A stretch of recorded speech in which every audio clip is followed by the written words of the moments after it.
خیر مختم، آج ہم ایک ایسے موضوع کی گہرائی میں اتر رہے ہیں جو بیک وقت مسحور کن بھی ہے اور کچھ لوگوں کے لیے شاید تھوڑا سا پریشان کن بھی، یعنی موت کے بعد انسانی جسموں کا آپ کہہ لیں غیر معمولی طور پر محفوظ رہ جانا۔ یہ ایک ایسا راز ہے جس نے صدیوں سے انسانی تجسس کو بھڑکایا ہوا ہے، اور یہ مذہب، سائنس اور ثقافت کے ایک بڑے دلچسپ موڑ پر واقع ہے۔ ہمارے پاس اس موضوع پر معلومات کا ایک اچھا خاصا ذخیرہ ہے، مطلب مختلف مذہبی کتابوں سے حوالے ہیں، تاریخی باتیں ہیں، سائنسی تجزیے ہیں، اور دنیا بھر کی ثقافتوں میں جو رسمیں ہیں ان پر بھی تحقیق موجود ہے۔ تو آج ہم کوشش کریں گے کہ ان سب چیزوں کو ذرا کھول کر دیکھیں، ان میں چھپے معنی اور کہیں کہیں جو تضادات ہیں ان کو سمجھیں۔ ہم جاننا چاہیں گے کہ بھئی مختلف عقیدے سے کیسے دیکھتے ہیں، کیا یہ کوئی معجزہ ہے، سائنس کیا کہتی ہے، اور سب سے اہم بات، یہ پورا معاملہ انسانیت کے اپنی فنا، اپنی یادداشت اور اپنے مقدس کے تصورات سے جو تعلق ہے اس بارے میں کیا کچھ بتاتا ہے۔ آئیے اس پرد در پر موضوع کو کھولتے ہیں۔ تو سب سے پہلے چلے مذہب کی طرف دیکھتے ہیں۔ یہ خیال کہ خاص طور پر نیک یا مقدس سمجھی جانے والی شخصیات کے جسم موت کے بعد قدرتی طور پر گلنے سڑنے سے محفوظ رہ جاتے ہیں، یہ کئی بڑے مذاہب میں ملتا ہے۔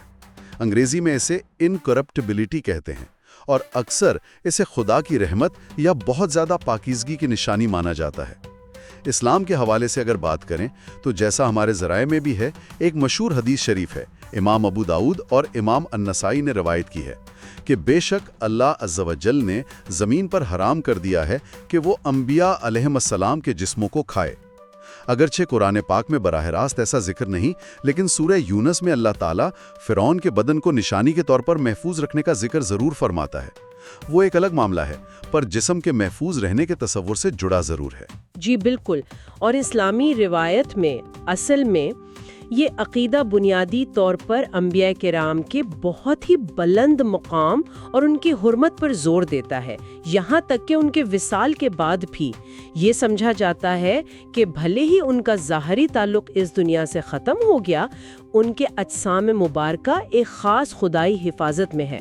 اور مسلمانوں کا تو پختہ یقین ہے کہ ہمارے پیارے نبی حضرت محمد صلی اللہ علیہ وآلہ وسلم کا جسد اطہر بھی مدینہ منورہ میں روضہ مبارک کے اندر بالکل تر و تازہ اور محفوظ حالت میں موجود ہے۔ یہ صرف جسمانی حفاظت نہیں بلکہ ان کی دائمی رسالت اور عظمت کی ایک روحانی دلیل بھی سمجھی جاتی ہے۔ صحیح، یہ تو ہوئی اسلام کی بات۔ اب اگر ہم عیسائیت کی طرف دیکھیں، خاص طور پر کیتھولک اور ایسٹرن آرتھوڈاکس چرچ میں، تو وہاں انکارپوریٹیبل سینٹس یعنی وہ مقدسین جن کے جسم خراب نہیں ہوئے، ان کا تصور بہت ہی نمایاں ہے، اور باقاعدہ اس کی دستاویزات بھی موجود ہیں۔ یہ وہ مقدس ہستیاں ہیں جن کے بارے میں کہا جاتا ہے کہ ان کے جسم بغیر کسی مصنوعی حنوط کاری یعنی ایمبالمنگ کے موت کے کئی سالوں بلکہ صدیوں بعد بھی حیران کن حد تک مکمل اور تازہ حالت میں ملے۔ جی ہاں، اور اس کی تو بہت سی مشہور مثالیں بھی ہیں، جیسے 3 صدی کی سینٹ سیسیلیا، جن کا جسم کئی صدیوں بعد بھی تقریباً ویسا ہی پایا گیا تھا، یا پھر 19ویں صدی کی سینٹ برناڈیٹ سوبیرس، جنہوں نے فرانس کے شہر لورڈز میں وہ معجزاتی چشمے کا تجربہ کیا تھا۔ ان کا جسم آج بھی شیشے کے تابوت میں محفوظ ہے۔ اسی طرح 19ویں صدی کے ایک فرانسیسی پادری تھے سینٹ جان ویانی، ان کا جسم بھی محفوظ مانا جاتا ہے۔ عیسائی عقیدے میں اسے ایک واضح معجزہ، خدا کی طرف سے ایک نشانی سمجھا جاتا ہے۔ تو کیا یہ صرف اس فرد کی پاکیزگی کی علامت ہے یا اس کا کوئی بڑا مطلب بھی ہے؟ جی، یہ دونوں ہی ہیں۔ ایک طرف تو یہ اس سینٹ کی ذاتی پاکیزگی اور خدا سے غیر معمولی نزدیکی کا ثبوت مانا جاتا ہے، دوسری طرف یہ تمام مسیحی ماننے والوں کے لیے جسمانی قیامت یعنی ریزریکشن آف دا باڈی کے بنیادی عقیدے کی ایک ٹھوس مثال اور یاد دہانی بھی ہے۔ جیسا کہ بائبل میں سینٹ پال لکھتے ہیں کہ جسم فانی بویا جاتا ہے اور غیر فانی جی اٹھے گا۔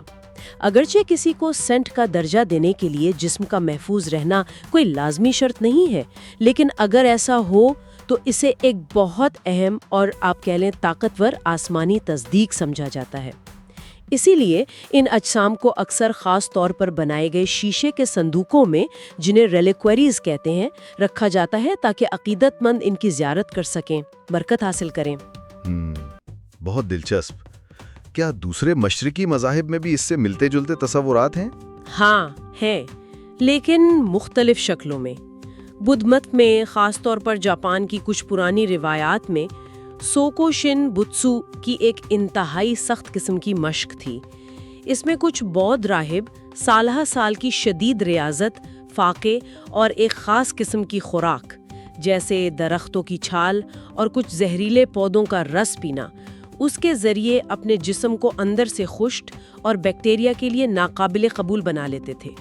یہاں تک کہ وہ زندہ حالت میں ہی ایک طرح سے ممی بن جاتے تھے اور اسی حالت میں مراقبے میں بیٹھے بیٹھے وفات پا جاتے. اسے وہ روحانی ترقی کی انتہا سمجھتے تھے. یہ تو مطلب خود کو جان بوجھ کر ممی بنانے والی بات ہوئی. بالکل، یہ ایک ارادی عمل تھا. دوسری طرف تبت میں تگدم کی حالت ہے، وہ زیادہ پراسرار ہے.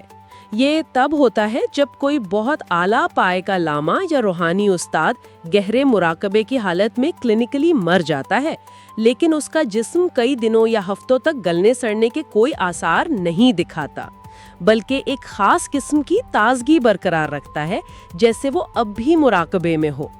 اس پر تو سائنسدان بھی آج کل تحقیق کر رہے ہیں.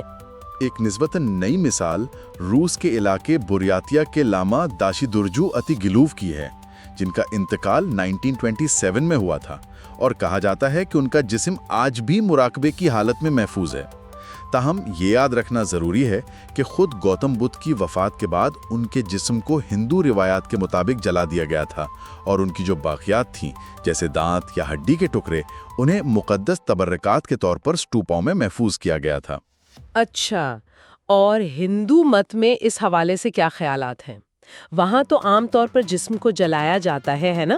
جی ہاں، ہندو مت میں بنیادی فلسفہ یہی ہے کہ جسم تو بس ایک عارضی خول ہے، ایک لباس ہے جسے روح ہر جنم میں بدلتی ہے. بھگوت گیتا میں بھی یہی بیان ہوا ہے. اس لیے جسم کو جلانا یعنی انتم سنسکار روح کی آزادی کے لیے اہم سمجھا جاتا ہے. تو جسمانی بقا پر کوئی خاص مذہبی زور نہیں ہے، لیکن اس کے باوجود کچھ غیر معمولی آپ کہہ لیں ایکسیپشنز ملتی ہیں.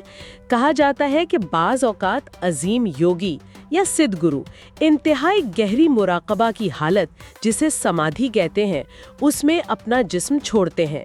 ایسے میں ان کے ماننے والے کبھی کبھی ان کے جسم کو جلانے کے بجائے بیٹھک کی حالت میں دفن کر دیتے ہیں، جسے سمادھی استھل کہتے ہیں.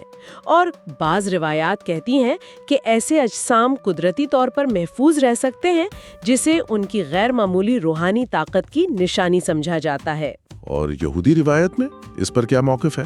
یہودیت میں جسم کے قدرتی طور پر محفوظ رہنے کے تصور کو کوئی خاص مذہبی اہمیت نہیں دی جاتی. بائبل کی کتاب پیدائش میں حضرت یوسف کے حکم پر حضرت یعقوب کے جسم کو حنوط کرنے کا ذکر تو ہے، لیکن اسے بنیادی طور پر مصر سے کنعان تک کے لمبے سفر کے دوران جسم کو محفوظ رکھنے کی ایک عملی ضرورت سمجھا جاتا ہے، کوئی معجزاتی یا مذہبی واقعہ نہیں. بعد کے زمانوں میں خاص طور پر پہلی صدی عیسوی کے آس پاس یہ رواج ضرور تھا کہ دفنانے کے کچھ عرصے بعد جب جسم گل سڑ جاتا تو ہڈیوں کو احتیاط سے جمع کر کے چھوٹے صندوقچوں یعنی آسٹریز میں رکھ دیا جاتا تھا.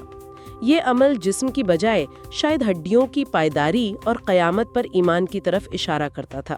ٹھیک ہے، تو یہ تو ہو گئے مختلف مذہبی نظریات اور عقائد. اب ذرا سائنس کی طرف چلتے ہیں. کیا سائنس ان سب واقعات کی کوئی وضاحت دیتی ہے؟ کیا یہ واقعی معجزات ہیں یا ان کے پیچھے کوئی قدرتی عوامل ہیں؟ سائنس کا نقطہ نظر ظاہر ہے بالکل مختلف ہے. سائنس کے مطابق جسم کا غیر معمولی طور پر محفوظ رہ جانا، جسے ممیفیکیشن کہا جا سکتا ہے، یہ کوئی مافوق الفطرت یا انہونی بات نہیں ہے، بلکہ یہ مخصوص ماحولیاتی اور کیمیائی حالات کا نتیجہ ہے جو جسم کے گلنے سڑنے یعنی ڈی کمپوزیشن کے قدرتی عمل کو یا تو بہت سست کر دیتے ہیں یا بالکل روک دیتے ہیں. یہ گلنے سڑنے کا عمل ہوتا کیوں ہے؟ بنیادی طور پر دو چیزوں سے: جسم کے باہر موجود مائکرو آرگینزمز جیسے بیکٹیریا اور فنگس، اور جسم کے اندر اپنے ہی خلیوں میں موجود انزائمز جو موت کے بعد ٹیشوز کو توڑنا شروع کر دیتے ہیں. تو اگر ان بیکٹیریا اور انزائمز کو کام کرنے سے روک دیا جائے تو جسم محفوظ رہ سکتا ہے؟ بالکل. سائنس نے ایسے کئی قدرتی عوامل کی نشاندہی کی ہے جو یہ کام کر سکتے ہیں۔ سب سے پہلا اور شاید سب سے عام عنصر ہے شدید خشکی، جسے ڈیسیکیشن کہتے ہیں۔ اگر ماحول بہت زیادہ خشک ہو، جیسے صحراؤں میں، تو جسم سے پانی بہت تیزی سے بخارات بن کر اڑ جاتا ہے۔ اب پانی تو زندگی کے لیے ضروری ہے، بیکٹیریا اور انزائمز کی سرگرمی کے لیے بھی۔ جب نمی ختم ہو جاتی ہے تو ان کی نشو و نما رک جاتی ہے اور جسم سوکھ کر ممی بن جاتا ہے۔ اچھا، تو قدیم مصر کی ممیاں، یا جیسے آپ نے پہلے ذکر کیا تھا چلی کی چنچورو ممیاں یا چین کے تارم بیسن کی ممیاں، ان کی بنیادی وجہ یہی شدید خشکی تھی؟ جی ہاں، ان میں سے زیادہ تر قدرتی یا مصنوعی طور پر پیدا کی گئی خشکی کا ہی نتیجہ ہے۔ دوسرا اہم عنصر ہے شدید سردی یعنی فریزنگ۔ اگر جسم انتہائی کم درجہ حرارت میں جم جائے تو تمام حیاتیاتی اور کیمیائی عمل تقریباً رک جاتے ہیں، بیکٹیریا غیر فعال ہو جاتے ہیں، انزائمز بھی کام نہیں کر پاتے۔ اس کی بہترین مثالیں ہمیں پہاڑی علاقوں سے ملتی ہیں، جیسے ایلپس کے پہاڑوں میں اتفاق سے ملنے والا وہ 5300 سال پرانا اوزی دی آئس مین۔ ہاں، سنا ہے اس کے بارے میں۔ جی، اس کا جسم برف میں دب کر حیران انگیز طور پر محفوظ ہو گیا تھا۔ یا پھر جنوبی امریکہ کے اینڈین پہاڑوں کی چوٹیوں پر انکا تہذیب نے جو بچوں کی قربانیاں دی تھیں، ان کی ممیاں وہ بھی شدید سردی کی وجہ سے محفوظ رہیں۔ واقعی حیرانی کی بات ہے کہ ہزاروں سال جسم برف میں کیسے محفوظ رہا۔ اچھا، اور کیا عوامل ہیں؟ تیسرا اہم ماحول ہے آکسیجن کی کمی یعنی انیروبک کنڈیشنز۔ یہ صورتحال خاص طور پر دلدلی علاقوں، جنہیں پیٹ باگز کہتے ہیں، وہاں پائی جاتی ہے۔ ان دلدلوں کا پانی بہت تیزابی ہوتا ہے اور اس میں آکسیجن بالکل نہیں ہوتی یا بہت کم ہوتی ہے۔ اب گلنے سڑنے کا عمل کرنے والے زیادہ تر بیکٹیریا آکسیجن کے بغیر زندہ نہیں رہ سکتے۔ اس کے علاوہ ان دلدلوں میں موجود خاص قسم کی کائی سفیگنم موس سے کچھ ایسے کیمیکلز ٹیننز نکلتے ہیں جو جلد کو بالکل چمڑے کی طرح بنا کر محفوظ کر دیتے ہیں۔ اس کی شاندار مثالیں شمالی یورپ سے ملی ہیں، جیسے ڈنمارک کا مشہور ٹولن مین۔ وہ شخص ہزاروں سال پہلے دلدل میں گرا یا دفنایا گیا تھا، اور جب اس کا جسم ملا تو نہ صرف اس کی جلد بلکہ چہرے کے تاثرات اور اندرونی اعضاء تک محفوظ تھے۔ یعنی دلدل ایک طرح سے قدرتی ہنودی کا کام کرتی ہے۔ ایک لحاظ سے کہہ سکتے ہیں۔ اور چوتھا عنصر کچھ خاص کیمیاوی عوامل ہیں۔ کبھی کبھی زمین یا قبر کے ماحول میں کچھ ایسے قدرتی کیمیکلز ہوتے ہیں جو گلنے سڑنے کو روکتے ہیں، جیسے بعض علاقوں کی مٹی میں آرسینک کا ہونا۔ ایک اور دلچسپ کیمیاوی عمل ہے ایڈیپوسیر، یا جسے قبر کا موم بھی کہتے ہیں۔ یہ تب ہوتا ہے جب جسم ٹھنڈے، نم اور آکسیجن کی کم مقدار والے ماحول میں دفن ہو، جیسے کسی بند تابوت میں یا پانی کے نیچے۔ ان حالات میں جسم کی چربی بیکٹیریا کے ذریعے پانی کے ساتھ مل کر ایک سخت مومی صابن جیسے مادے میں بدل جاتی ہے۔ یہ ایڈیپوسیر کی تہہ باقی نرم ٹیشوز کو ڈھانپ لیتی ہے اور انہیں گلنے سے بچاتی ہے۔ تو اس سب کا لب لباب یہ ہوا کہ سائنس کے پاس جسم کے محفوظ رہنے کی کافی ٹھوس قدرتی وضاحتیں موجود ہیں۔ اس کا مطلب یہ بھی ہوا کہ بہت سے وہ کیسز جنہیں مذہبی طور پر انکرپٹیبل سینٹ سمجھا جاتا ہے، ان کی وضاحت بھی شاید انہی قدرتی عوامل سے ہو سکتی ہے۔ مطلب یہ ممکن ہے کہ ان کی قبریں ایسی جگہوں پر تھیں جو قدرتی طور پر ٹھنڈی، خشک یا ہوا بند تھیں، یا ان کے جسم میں وہ ایڈیپوسیر بن گیا ہو۔ سائنسی نقطۂ نظر سے یہ بالکل ممکن ہے، اور شاید زیادہ امکان بھی اسی کا ہے۔ بہت سے کیسز میں جب بعد میں تحقیقات کی گئیں تو پتہ چلا کہ مقبرے کا ماحول واقعی جسم کے تحفظ کے لیے بہت سازگار تھا۔ مثال کے طور پر کسی چرچ کے تہخانے میں بنی قبر جو ٹھنڈی اور خشک ہو، یا ایک سیسے کا بنا ہوا مہربند تابوت جو ہوا اور نمی کو اندر جانے سے روکے۔ ایڈیپوسیر کا بننا بھی کئی معاملات میں ایک ممکنہ وضاحت سمجھی جاتی ہے، خاص طور پر اگر جسم موٹاپے کا شکار تھا اور اسے نم ماحول میں دفنایا گیا تھا۔ تو ہاں، سائنس کہتی ہے کہ بھائی معجزے کا دعویٰ کرنے سے پہلے ان قدرتی امکانات کو رد کرنا ضروری ہے۔ چلے اب کچھ مشہور مخصوص کیسز اور ثقافتی رسومات پر نظر ڈالتے ہیں۔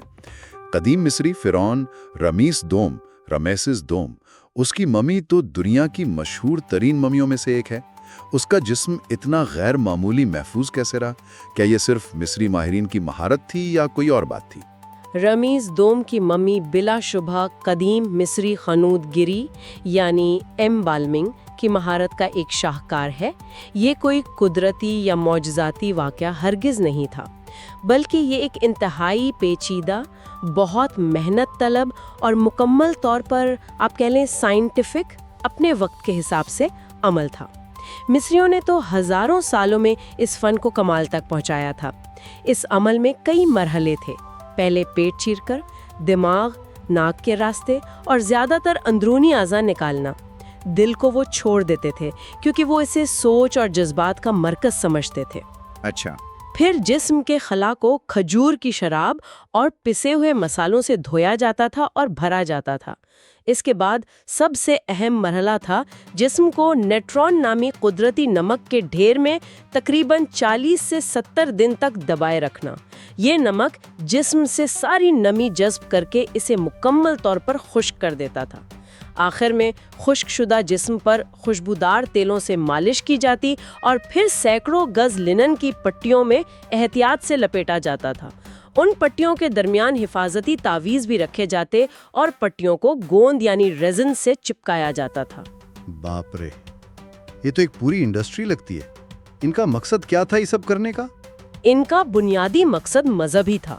وہ سمجھتے تھے کہ مرنے کے بعد کی زندگی آفٹر لائف میں روح کو اپنے جسم کی ضرورت ہوگی، اس لیے جسم کو ہمیشہ کے لیے محفوظ رکھنا لازمی تھا۔ یہ ان کے عقیدے کا حصہ تھا، نہ کہ کوئی عوامی نمائش یا معجزے کا دعویٰ۔ یہ ان کی ٹیکنالوجی اور ان کے مذہبی عقائد کا ایک ملاپ تھا۔ صحیح۔ اب آتے ہیں ایک بالکل مختلف ثقافتی منظر پر، انڈونیشیا کے جزیرے سولاویسی پر رہنے والے توراجا لوگ۔ ان کے ہاں مردوں کے ساتھ سلوک اور جسموں کو محفوظ رکھنے کی رسم بالکل ہی منفرد بتائی جاتی ہے۔ یہ واقعی بڑا دلچسپ لگ رہا ہے۔ جی ہاں، یہ دنیا کی شاید منفرد ترین ثقافتی رسومات میں سے ایک ہے۔ اسے مانینے کہتے ہیں، جس کا مطلب ہے مردوں کو صاف کرنے کی رسم۔ توراجا لوگ موت کو ایک فوری واقعہ نہیں سمجھتے، بلکہ ایک لمبا سماجی عمل مانتے ہیں۔ ان کے ہاں کسی شخص کی موت اور اس کے بہت مہنگے اور تفصیلی جنازے، جسے رامبو سولو کہتے ہیں، اس کے درمیان کئی مہینوں یا سالوں کا بھی وقفہ ہو سکتا ہے۔ اس دوران میت کے جسم کو گھر میں ہی رکھا جاتا ہے اور اسے بیمار یا سویا ہوا سمجھا جاتا ہے۔ اسے محفوظ رکھنے کے لیے پہلے روایتی طریقے استعمال ہوتے تھے، آج کل فارملین کے انجیکشن عام ہے۔ اور یہ مانینے رسم کیا ہے پھر؟ کے بعد بھی ان کا اپنے پیاروں سے تعلق ختم نہیں ہوتا۔ مانینے کی رسم ہر چند سال بعد، عام طور پر اگست میں فصل کٹنے کے بعد ہوتی ہے۔ اس میں خاندان کے لوگ اپنے آباؤ و اجداد کی لاشوں کو ان کی خاندانی قبروں سے نکالتے ہیں۔ وہ ان لاشوں کو احتیاط سے صاف کرتے ہیں، ان کے پرانے بوسیدہ کپڑے اتار کر نئے اور خوبصورت لباس پہناتے ہیں، ان کے بال سنوارتے ہیں، مردوں کو سگریٹ اور خواتین کو دوسری چیزیں پیش کرتے ہیں۔ پھر وہ ان ممی شدہ اجسام کے ساتھ تصویریں بنواتے ہیں، انہیں گاؤں میں گھماتے ہیں، گویا وہ زندہ لوگوں کی طرح کمیونٹی کا حصہ ہوں۔ یہ مغربی ذہن کے لیے شاید تھوڑا عجیب لگے، لیکن ان کے لیے اس کا کیا مطلب ہے؟ ان کے لیے یہ کوئی خوفناک یا ناگوار عمل نہیں ہے، بلکہ اپنے بزرگوں کے لیے محبت، احترام اور ان کی یاد کو تازہ رکھنے کا ایک طریقہ ہے۔ یہ موت کے بعد بھی خاندانی اور سماجی تعلقات کو برقرار رکھنے اور نسل در نسل منتقل کرنے کا ایک بہت طاقتور ذریعہ ہے۔ یہ ظاہر کرتا ہے کہ موت زندگی کا خاتمہ نہیں، بلکہ ایک تبدیلی ہے۔ یہ قدرتی ممیفیکیشن یا معجزے کا کیس نہیں ہے، بلکہ موت اور یادداشت کے ساتھ زندہ رہنے کا ایک فعال ثقافتی انتخاب ہے۔ یہ ہمیں یاد دلاتا ہے کہ موت اور مردہ جسم کے ساتھ انسانی تعلق کتنا متنوع ہو سکتا ہے۔ تو ہم نے مذہبی دعوے دیکھے، سائنسی وضاحتیں سنی اور ثقافتی رسومات کا بھی جائزہ لیا۔ اب ان لوگوں کا کیا موقف ہے جو زیادہ شکی مزاج ہیں یا جو ان مذہبی دعووں کو قبول نہیں کرتے؟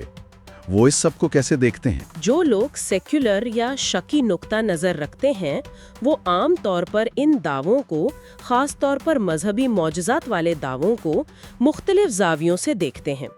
ان کے اہم دلائل میں سے چند یہ ہیں۔ پہلا، جیسا کہ ہم نے تفصیل سے بات کی، قدرتی وضاحتیں۔ وہ کہتے ہیں کہ زیادہ تر کیسز، اگر سارے نہیں تو قدرتی ممیفیکیشن کے عمل سے سمجھائے جا سکتے ہیں، یعنی سازگار ماحولیاتی حالات جیسے خشکی، سردی یا کیمیائی ماحول، انہیں معجزہ ماننے کی ضرورت ہی نہیں۔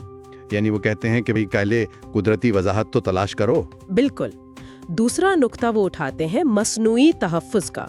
ان کا کہنا ہے کہ بعض اوقات ماضی میں بھی ممکن ہے کہ جسم کو خفیہ طور پر کسی حد تک ہنوت کیا گیا ہو یا اس پر کوئی حفاظتی تہہ جیسے موم یا وارنش لگائی گئی ہو تاکہ وہ محفوظ رہے، بعد میں اسے معجزہ قرار دے دیا گیا ہو۔ کچھ کیسز میں، جیسے نسبتاً جدید سینٹ پیو آف پیٹریلینا، ان کے جسم کو مرنے کے بعد کاسمیٹک اور حفاظتی ٹریٹمنٹ دینے کا اعتراف بھی کیا گیا ہے۔ اچھا، اور کیا دلائل ہیں؟ ایک بہت اہم دلیل ہے سلیکشن بائس کی، یعنی ہم صرف ان چند کیسز کے بارے میں سنتے ہیں جہاں جسم محفوظ پایا گیا کیونکہ وہ غیر معمولی ہوتے ہیں، خبر بنتے ہیں، لیکن ہم ان ہزاروں لاکھوں جسموں کے بارے میں نہیں سوچتے جو بالکل معمول کے مطابق گل سڑ گئے۔ چرچ یا مذہبی ادارے خود بھی ہر دعوے کو فوراً قبول نہیں کرتے، بہت سے دعوے تحقیقات کے بعد مسترد بھی کر دیے جاتے ہیں، تو جو کیسز ہم تک پہنچتے ہیں وہ ایک طرح سے چنے ہوئے ہوتے ہیں۔ یہ ایک منطقی بات ہے۔ اور آخری دلیل ثقافتی اور نفسیاتی ہے۔ شکی مزاج لوگ کہتے ہیں کہ محفوظ جسم کا تصور انسان کے موت کے خوف پر قابو پانے اور لافانیت کی خواہش کی عکاسی کرتا ہے۔ لوگ غیر معمولی واقعات کو اپنے پہلے سے موجودہ عقائد جیسے بعد از مرگ زندگی یا کسی خاص ہستی کی پاکیزگی، ان کی تصدیق کے لیے استعمال کرنے کی طرف مائل ہوتے ہیں۔ ایک محفوظ جسم اس عقیدے کو ایک ٹھوس شکل دے دیتا ہے۔ ٹھیک ہے، تو ہم نے بہت سے زاویے دیکھے: ایمان، سائنس، ثقافت، شکوک و شبہات۔ اب اگر ان سب کو ایک ساتھ دیکھیں تو یہ محفوظ جسموں کا پورا تصور، چاہے اسے معجزہ سمجھیں، کیمیائی عمل یا ثقافتی رسم، یہ ہمیں بحیثیت انسان اپنے بارے میں کیا سکھاتا ہے؟ اس سے انسانی فطرت کے کون سے پہلو سامنے آتے ہیں؟ یہ واقعی ایک گہرا سوال ہے اور اس کا جواب بھی کئی پرتوں میں ہے۔ میرے خیال میں سب سے پہلی بات جو یہ ظاہر کرتا ہے وہ ہے موت کا عالمگیر خوف اور اس پر کسی نہ کسی طرح قابو پانے کی شدید انسانی خواہش۔ جسم کا گلنا، سڑنا، فنا کی، وجود کے مٹ جانے کی سب سے واضح اور حتمی علامت ہے۔ ایک محفوظ جسم، چاہے وہ کسی بھی وجہ سے ہو، اس فنا کے خلاف ایک مزاحمت ہے، موت کی حتمیت کو چیلنج کرنے کی ایک کوشش ہے اور کسی نہ کسی شکل میں باقی رہ جانے، یاد رکھے جانے کی آرزو کی علامت ہے۔ یعنی یہ ہماری بقا کی جو جبلت ہے اس سے جڑا ہے۔ بالکل۔ دوسری اہم بات ہے یادداشت اور ورثے کی طاقت۔ ایک محفوظ جسم یا حتیٰ کہ کسی مقدس ہستی کے تبرکات وہ ماضی کو حال سے جوڑنے کا ایک ٹھوس مادی ذریعہ بن جاتے ہیں۔